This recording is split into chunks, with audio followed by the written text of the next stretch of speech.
오늘 여러분들하고 로마서 12장 마지막 부분을 함께 이렇게 나누도록 하겠습니다. 여러분들, 우리가 지난 시간에 거짓 없는 사랑에 대해서 함께 나누었죠. 지난 설교 듣고 본인의 가정을 열어서 가족들 초대하기로 이렇게 마음을 먹은 분들도 계시고, 그걸 이렇게 진행하고 계신 분들도 계시더라고요. 그 모든 분들에게 감사의 말씀 전합니다. 그런 열매들이 전면적으로 교회 안에 나타나지 않더라도 어떤 분들의 삶 속에 이렇게 나타나는 걸 보면 하나님 말씀 전하고 사는 목사로서의 보람을 느끼게 됩니다. 그 모든 분들에게 주님의 이름으로 감사한 마음 전하고요.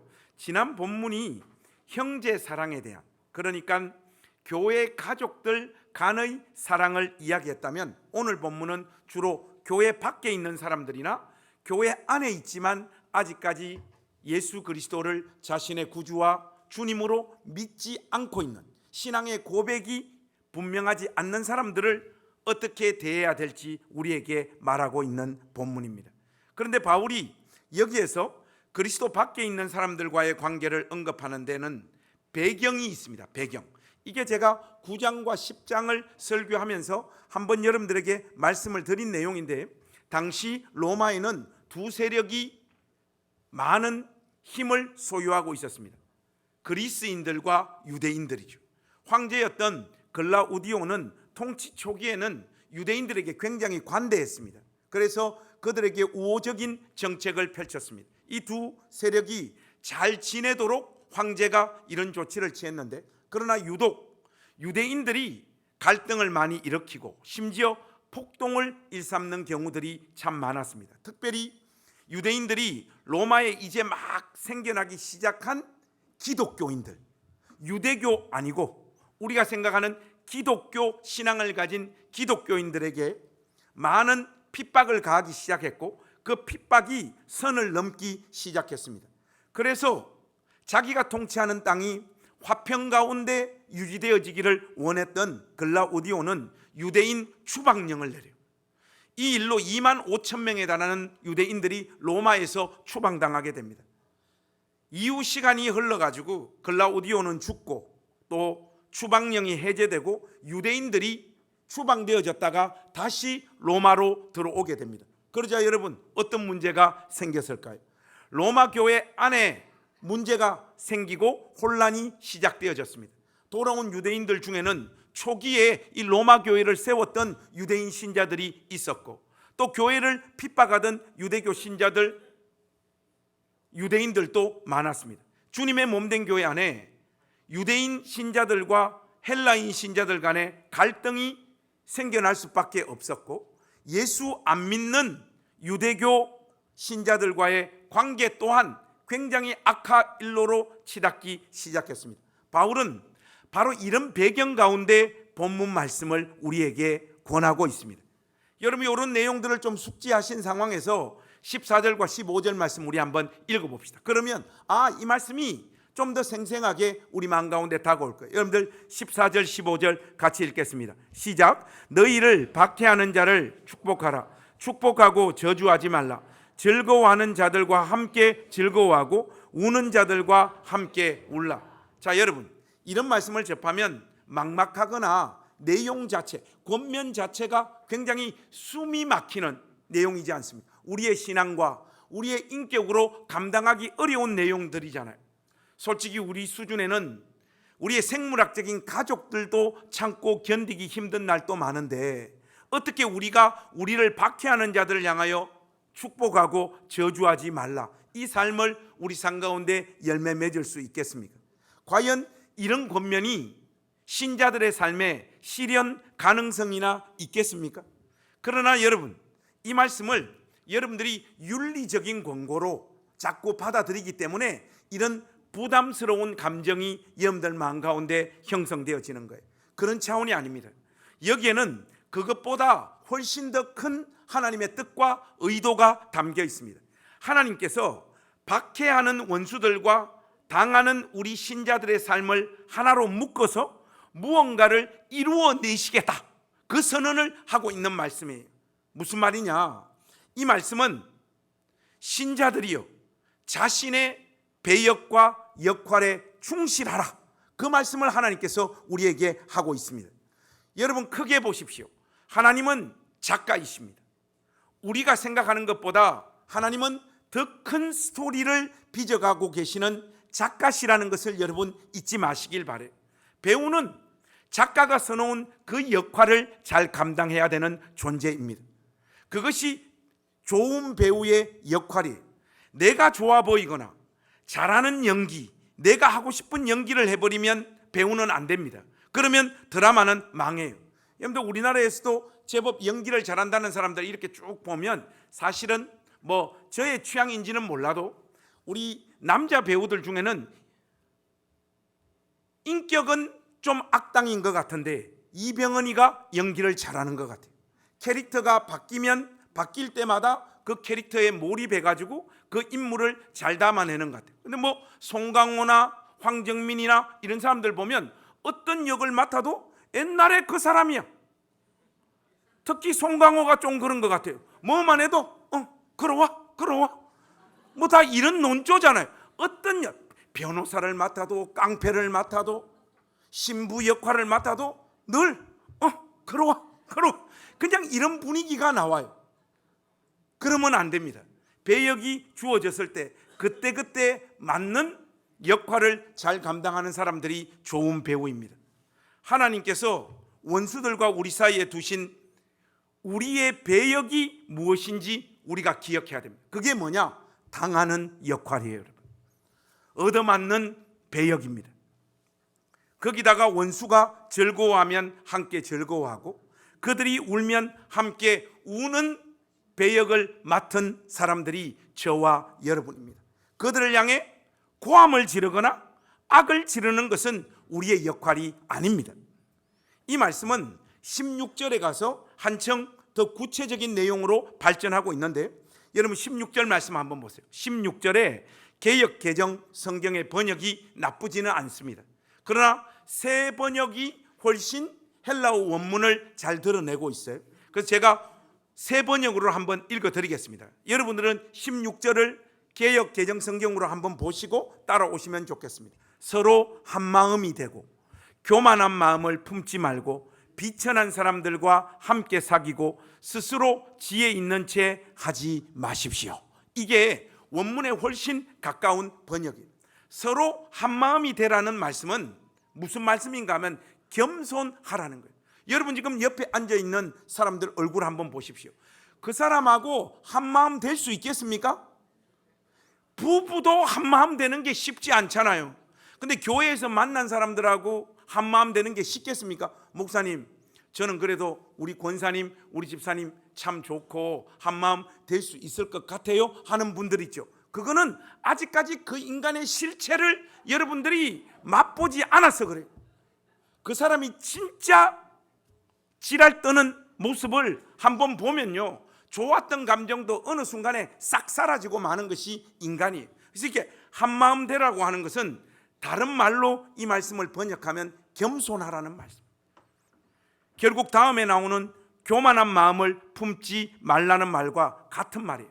바울 당시에 알렉산드리아의 필로는 교만한 마음을 어떻게 정의했는가 하면 이렇게 정의했어요. 하나님에 대한 자신의 지식이 최고 수준에 있다고 생각하는 마음의 상태.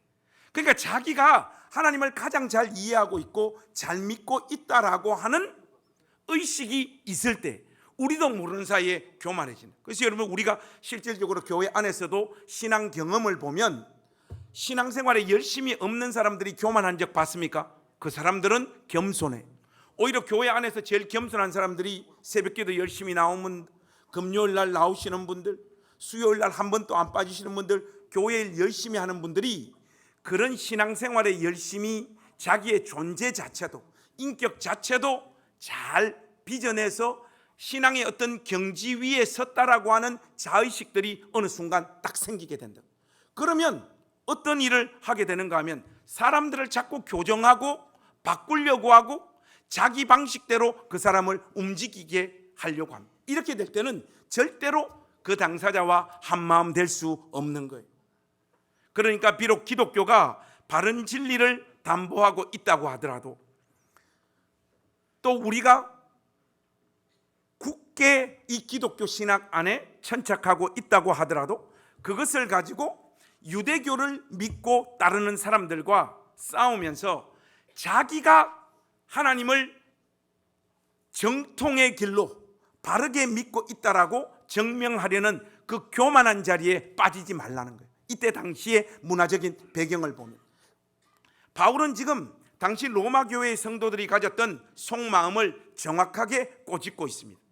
유대인 너희들이 예수님의 십자가와 부활의 복음을 짓밟고 우리를 이교 집단으로 바라보고 있지 않느냐? 그렇다면 우리도 똑같이 너희들에게 대해주겠다.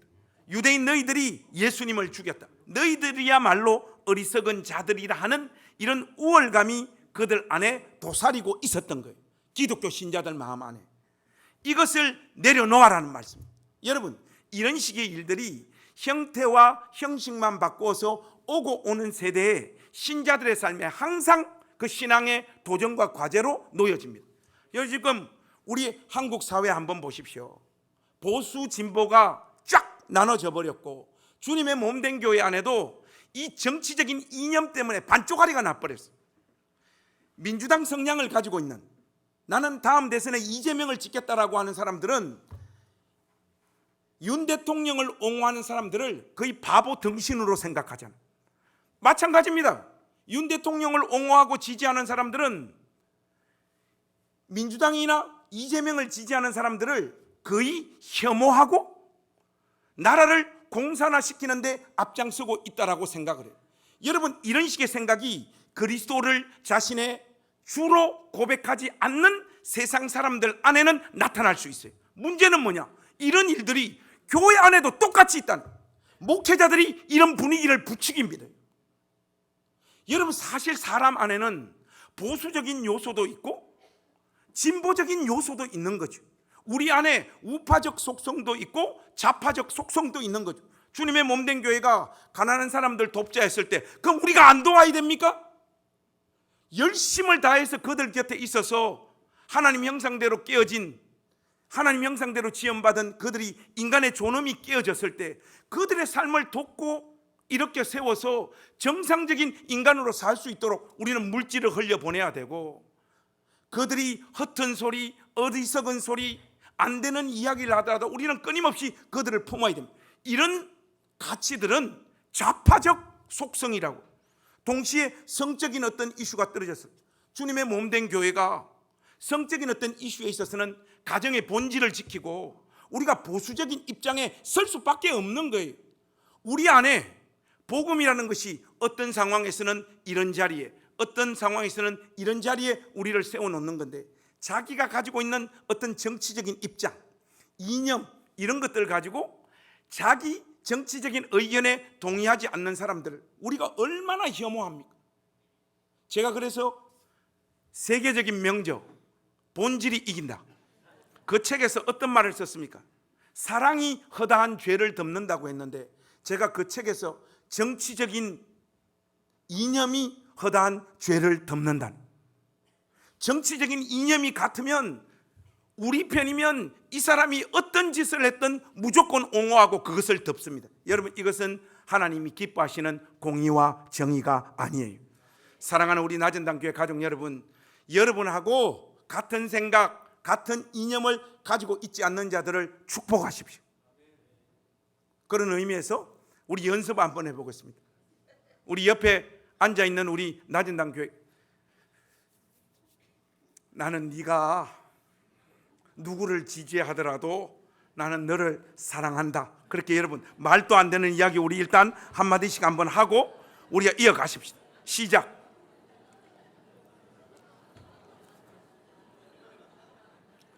여러분, 사람에 대해서 그 사람이 지금 어떤 종교, 이념, 생각을 가지고 있던 그 사람에 대한 우월감을 우리가 가지고 있을 때 이거는 하나님의 마음이 아니에요. 여러분, 이것을 지금 내려놓으라고 하는 권면입니다.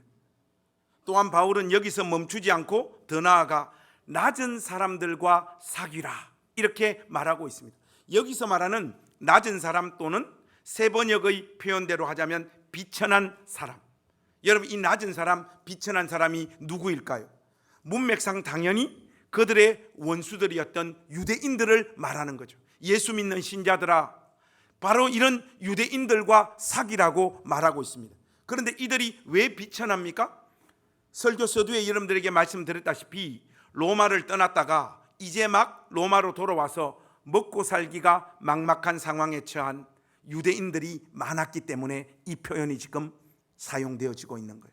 그런데 여기서 사귀다라고 하는 이 단어가 정말로 중요합니다. 이 헬라어 단어가 똑같이 사용되어진 곳이 어딘가 하면 고린도전서 12장 2절이에요. 그 하반절에 보면 이런 표현이 나옵니다. 여러분, 말 못하는 우상에게로 끄는 그대로 끌려갔느니라 하는 말씀이 나오는데, 여기서 끌려가다라고 하는 이 단어가 오늘 본문의 사귀다라고 하는 단어와 똑같은 단어입니다. 여러분, 이거 무슨 말입니까? 비천한 사람들과 사귀라는 말씀은 바로 비천한 사람들에게 끌려다니라는 의미예요. 바울의 권면이 놀랍지 않습니까, 여러분? 서로 척을 지고 원수 같은 관계인데 거기다가 대화의 이니셔티브를 지고서 그 사람들 위에 군림하려 든다고 한번 생각해 보십시오. 결과는 불보듯 뻔합니다. 싸움이죠, 여러분, 싸움. 그러니 그들에게 끌려다니라고 권하고 있습니다. 그들이 토해놓는 한숨과 말도 안 되는 주장과 이야기에 귀를 기울이고 끌려다니라고 권면하고 있습니다. 사랑하는 여러분, 누군가의 이야기를 경청한다는 것은 단순히 듣기 능력이 아니라 그 사람의 영적인 수준입니다. 그 사람의 믿음의 수준이 한참이나 그리스도를 닮은 자리에 서 있는 사람들만이 상대방의 정말 동의도 안 되고 부글부글 끓는 듯한 이야기를 오래 참고 들어주게 됩니다. 자기보다 못나 보이고 무지해 보이는 사람들에게 말할 기회를 주십시오. 왜 그리스도인들이 물에 빠지면 주둥이만 떠오른다는 이야기를 할까요? 예수인들은 너무 말을 잘한다는 거예요. 여러분들 지금 표정 보니까 우리 교회에서 말 제일 잘하는 인간이 너 아니냐, 지금 그런 표정인데, 여러분, 우리는 내 중화 때문에 매주 설교를 못하겠어요. 그런 의미에서 중화는 2월 첫째 주로 서목사하고 같이 나가는 걸로 오늘 결정하겠습니다. 여러분, 다른 사람들에게 말할 기회를 주지 않고 어떤 한 사람이 대화를 주도하고 옳은 것을 강요하는 것은 죄다. 그 사람이 나이롱 신자라는 것을 스스로 입증하는 거예요. 구역 모임이든 기관 모임이든 말 제일 많이 하는 자들을 조심하십시오, 여러분. 그들은 악당입니다. 그런 의미에서 예배 시간에 우리 서로 한번 정죄하겠습니다. 네가 악당이다. 한번 하겠습니다. 시작. 여러분, 바울은 이어서 지혜 있는 채 하지 말라고 말씀하고 있는데 이것도 여러분 비슷한 맥락이에요. 가르치려 들지 말라는 말씀입니다. 우리는 상대방이 어떤 처지에 놓여서 웃고 있는지 또는 울고 있는지 그 진짜 마음을 우리는 모릅니다, 여러분. 나도 나를 모르는데 우리와 사상과 생각이 완전히 다른 존재를 어떻게 이해할 수 있겠습니까? 여러분 자신이 누군지 알겠어요? 저는요, 나이를 먹으면 먹을수록 내가 누군지를 모르겠어요. 어떨 때는 천사예요, 어떨 때는 깡패예요. 너도 그래. 우리에게 주어지는 역할은 그들이 웃을 때 좋은 일이 있어서 그런가 보다 하고 같이 웃는 겁니다. 그들이 울 때는 무슨 사연이 있어 그런가 보다 하고 그들을 손잡고 같이 우는 역할이 우리의 배역이에요, 여러분. 그런데 우리는 반대로 합니다. 울고 웃는 기준이 자기에게로 향해 있기 때문에 이런 일들이 벌어져요. 내가 웃는데 저쪽에서 표정이 꾸겨지고 울고 있으면 에라이씨, 이 분위기에 초를 치네, 초를 쳐, 이렇게 나가고, 내가 우는데 저쪽에서 울면 너무 저 사람 천사다, 이렇게 나갑니다.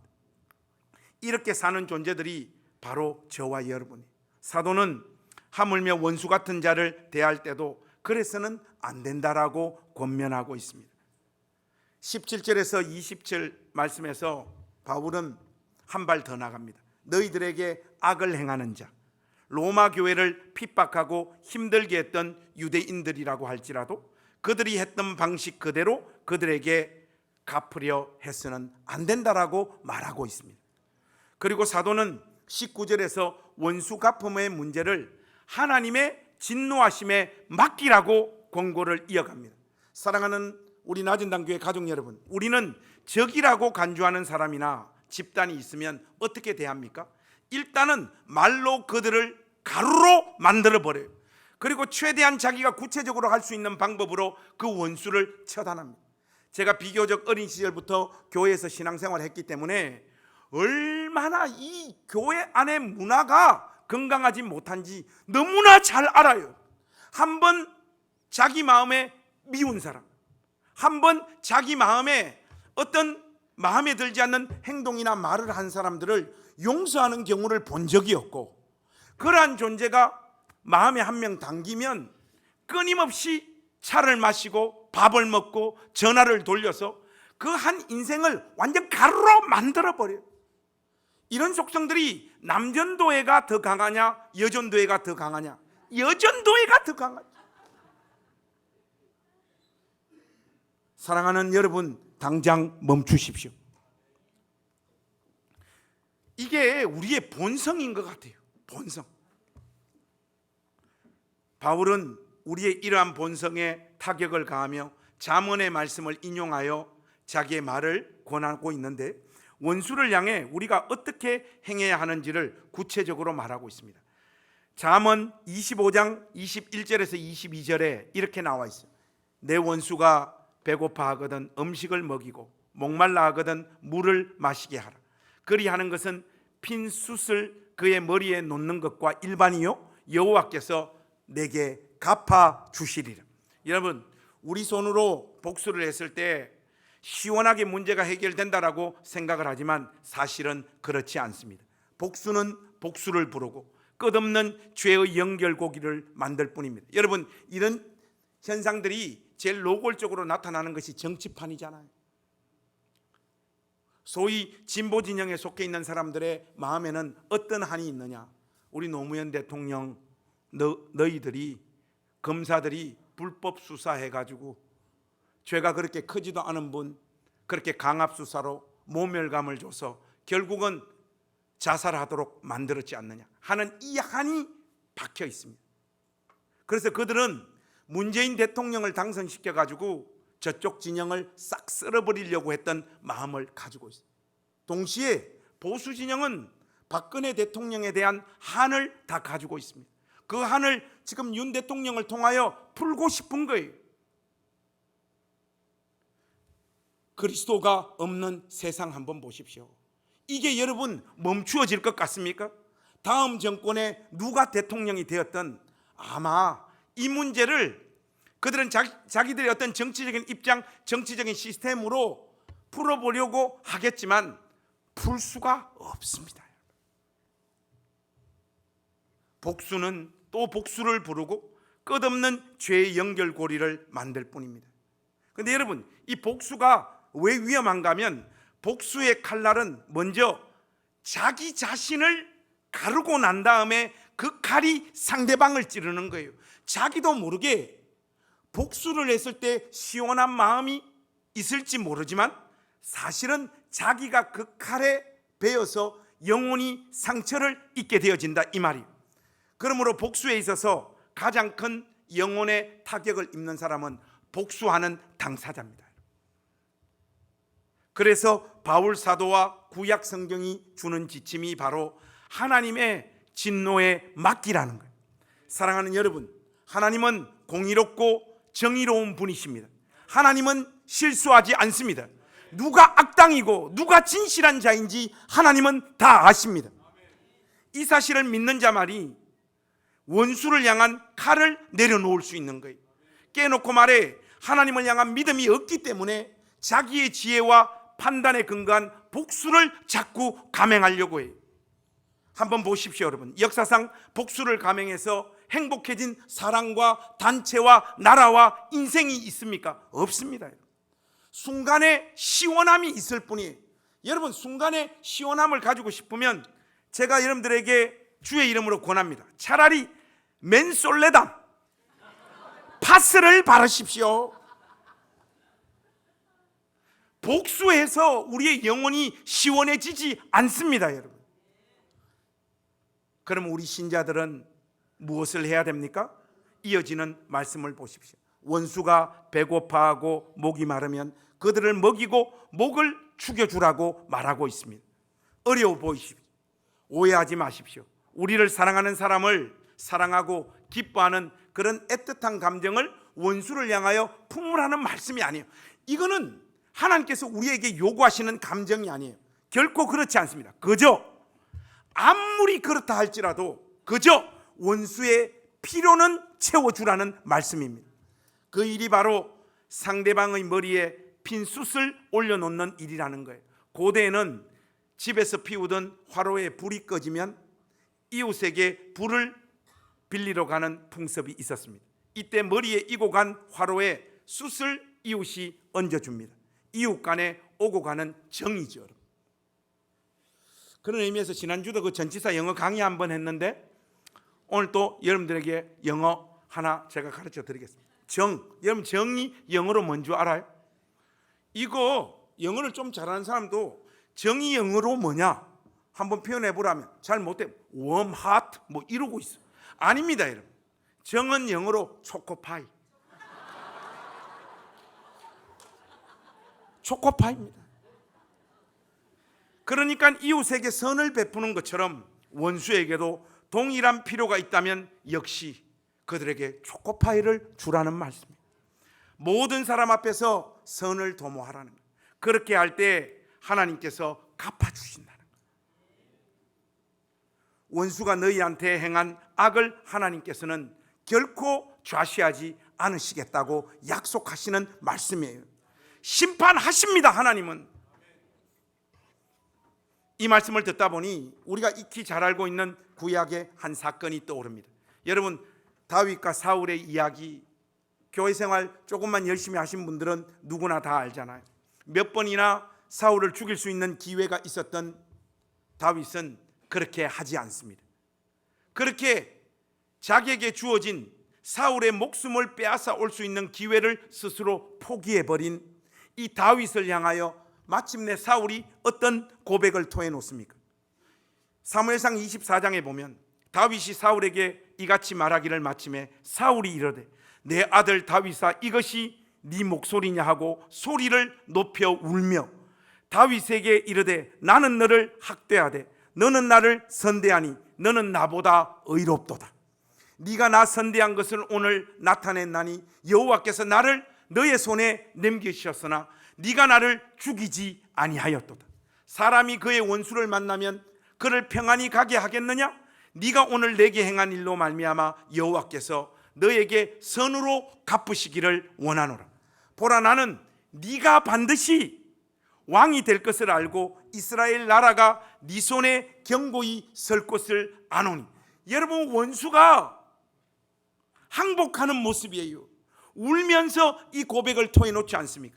우리 낮은담 교회 가족들 마음 가운데 지금 죽도록 믿고 용서가 안 되고 품어지지 않는 어떤 사람에게 여러분 이 역할 감당할 수 있기를 바랍니다.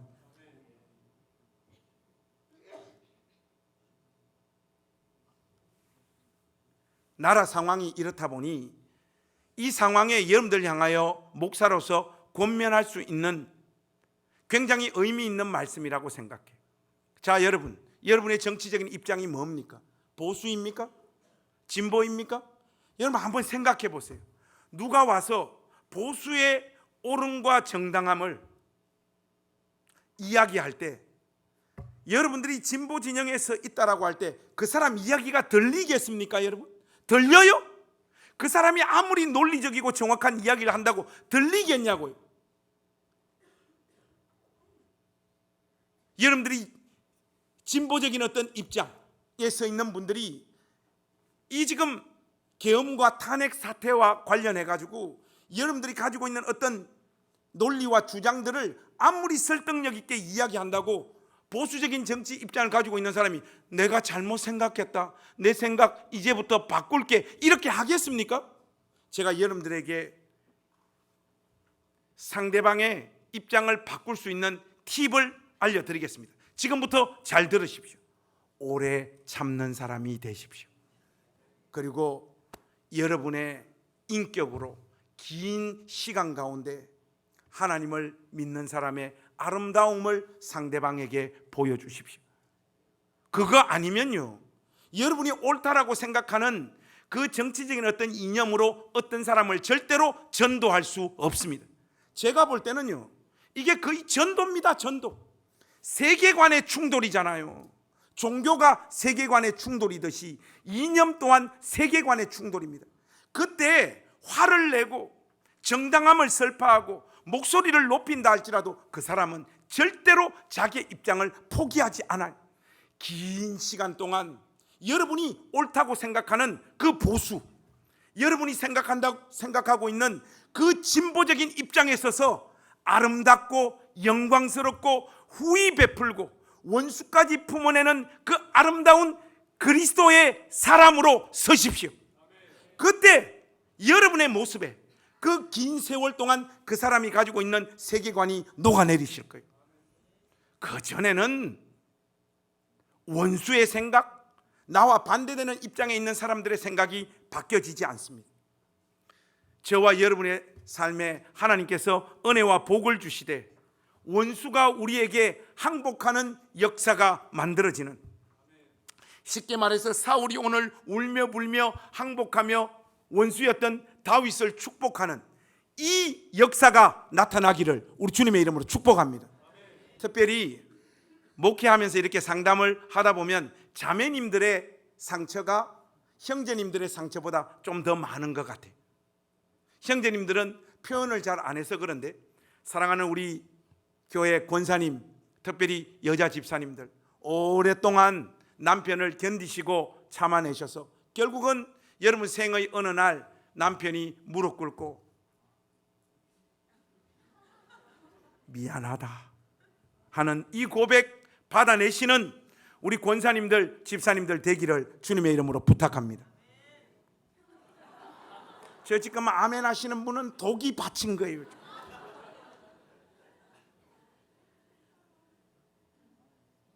이거 쉽지 않은 길입니다. 저도 이렇게 외쳤으니 반드시 그 항복을 우리 집사람에게 받을 수 있도록 하겠습니다.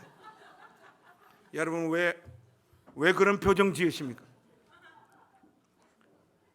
이제 여러분 마무리를 지어봅시다. 바울은 왜 로마 교회 공동체에게 이런 권명을 하고 있을까요? 왜 이렇게 말하고 있을까요? 단 하나입니다. 복음의 진보를 위해서 그렇게 권하고 있는 거예요. 그리고 자신들이 원수라고 부르는 그 유대인들에게도 이 복음이 전해지고 그 영혼들이 회심하기를 간절히 바라는, 오로지 그 한 가지 목표 때문에 이런 권면을 하고 있는 겁니다. 한 생명을 향한 사도의 이 놀라운 열심을 보십시오. 바울은 21절에 이렇게 다시 한번 반복합니다. 악에게 지지 말고 선으로 악을 이기라. 여러분, 여기서 말하는 악에게 지지 말라는 말은 악에게 시험을 받아 네가 하나님 앞에서 부름받고 있는 그 영광된 역할과 배역을 결코 집어 던져서 네 인생을 망치지 말라는 거예요. 하나님이 여러분들에게 주신 그 배역, 아니 우리에게 주신 배역, 당하고 당하면서도 축복하는 그 배역, 하나님 앞에서 잘 감당하는 여러분 되시길 바랍니다. 우리에게 무거운 짐을 지우는 말씀이 결코 아닙니다. 복되고 영광된 자리로 하나님께서 우리를 부르셔서 우리에게 이 역할 주고 계신 거예요. 여러분 한번 생각해 보십시오. 무겁고 중요한 역할은 아무에게나 맡기지 않습니다.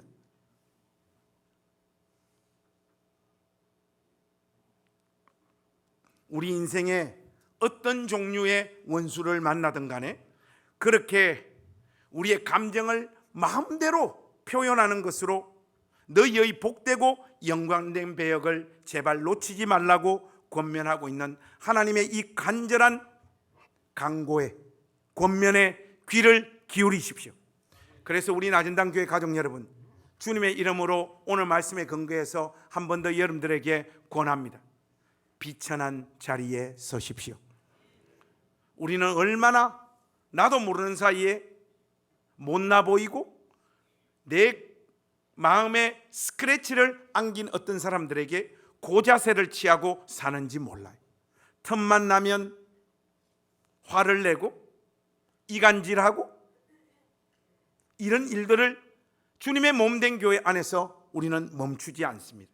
그리고 감정이 이렇게 상하면 그 사람에게 나가는 말들이 따뜻하지 않고 계속해서 가르치려 들고 그들의 아픔에 고춧가루를 부어가지고 예수를 제대로 안 믿기 때문에 당하는 고통이라고 그렇게 심지어 신앙적인 언어로 그들을 향하여 폭력을 가합니다. 멈춰져야 됩니다.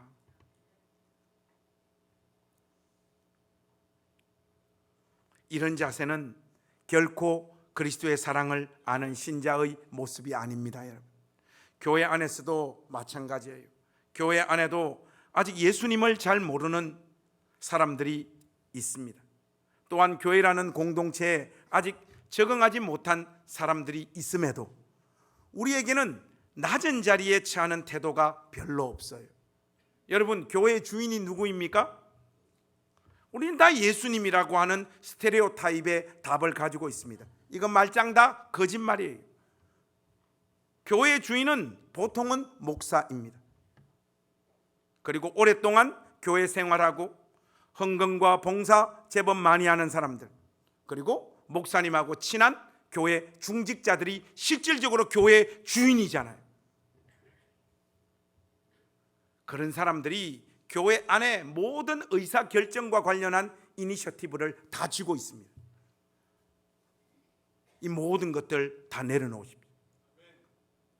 그거 아픈 듯 하지만 그 삶의 습관들 길러야 됩니다. 올해 우리 교회에 카톡방이 있어요. 있는데 우리 목회자들이 이렇게 다 기관마다 방에 들어갔는데 의견이 들어왔어요. 목사님들이 방 안에 들어와 있으면 왠지 모르게 불편하다는 거예요. 1차적으로 딱 생각이 드는데 왜 불편하지? 우리 목회자들 뒷담화하려고 저러나? 뭔가 모의를 하려고 저러나? 우리가 거기 있든 없든 그게 뭐가 그렇게 큰 문제냐? 이런 생각이 딱 들던데, 그런 의견 딱 들었을 때 저는 어떤 생각이 들었는가 하면, 여러분 제일 좋은 교회는 어떤 교회인가 하면 지극히 평범한 사람이 어떤 이야기를 한마디 딱 했을 때 그 이야기가 가장 빠른 속도로 그 교회를 지배하고 움직일 수 있는 교회가 가장 좋은 교회입니다. 알다시피 제가 훌륭하잖아요. 사역자들에게 방에서 전부 다 나오라고 했습니다. 그래서 저부터 다 나와버렸어요. 샹하고 다 나와버렸어요. 근데 기관방만 나오면 되는데 다른 방도 지금 다 나와가지고 다시 어떤 방에는 들어가야 될 상황이 되고 있어요. 황 목사가 저는 목사님 그 방은 왜 나가셨습니까? 근데 여러분, 교회 안에 가장 영향력이 없는 어떤 사람, 평범한 어떤 사람이 마음을 담아서 교회를 향하여 어떤 건의를 했을 때 이게 빛의 속도로 딱 실현되어지는 이런 교회 우리 한번 해보십시다. 이런 문화들이 자리 잡지 않은 상황에서 교회의 주인이 예수님이라고 이야기하는 것은 다 그냥 폼 잡는 거예요.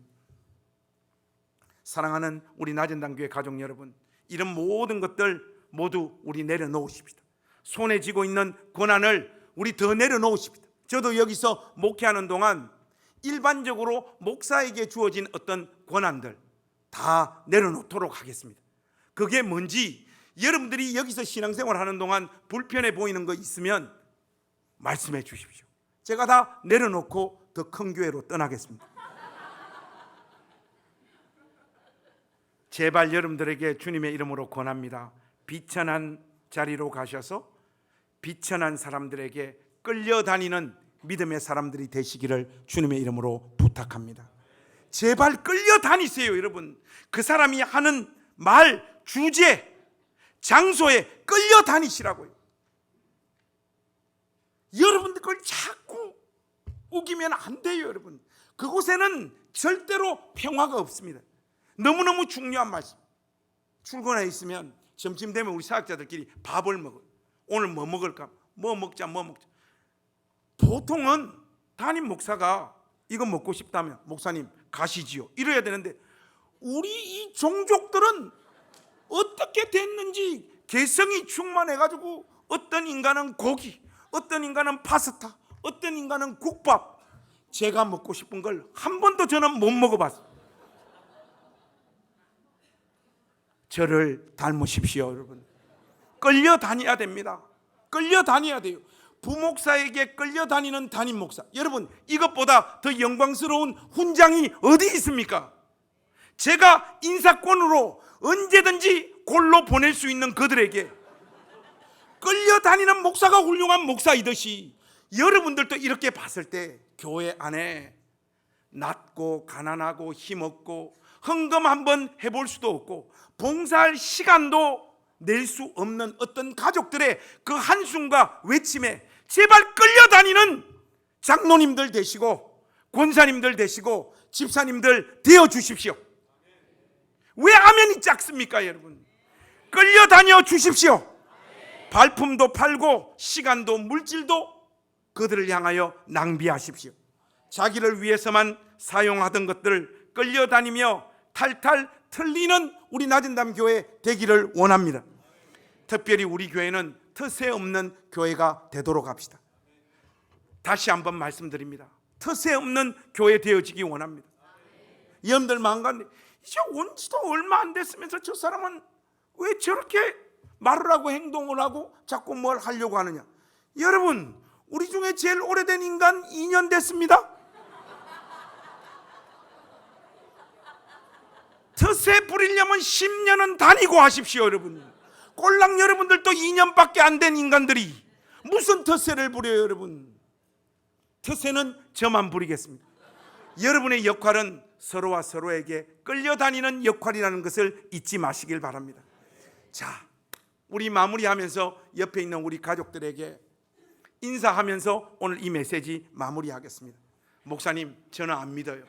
목사님, 마무리한다 해놓고 20분 하잖아요. 그러지 마시고 믿어주십시오. 자, 우리 옆에 있는 가족들에게 이렇게 한번 인사합시다. 저를 제발 끌고 다녀 주십시오. 그렇게 한번 인사하고 오늘 이 메시지 마무리하겠습니다. 여러분, 바로 그게 하나님께서 우리 각자들에게 맡겨주신 귀한 배역이며 영광스러운 자리임을 기억하십시다. 부디 선으로 악을 넉넉히 이기는 우리 낮은당 교회 모든 가족들이 되시기를 우리 구주 예수 그리스도의 이름으로 축원합니다. 기도하겠습니다.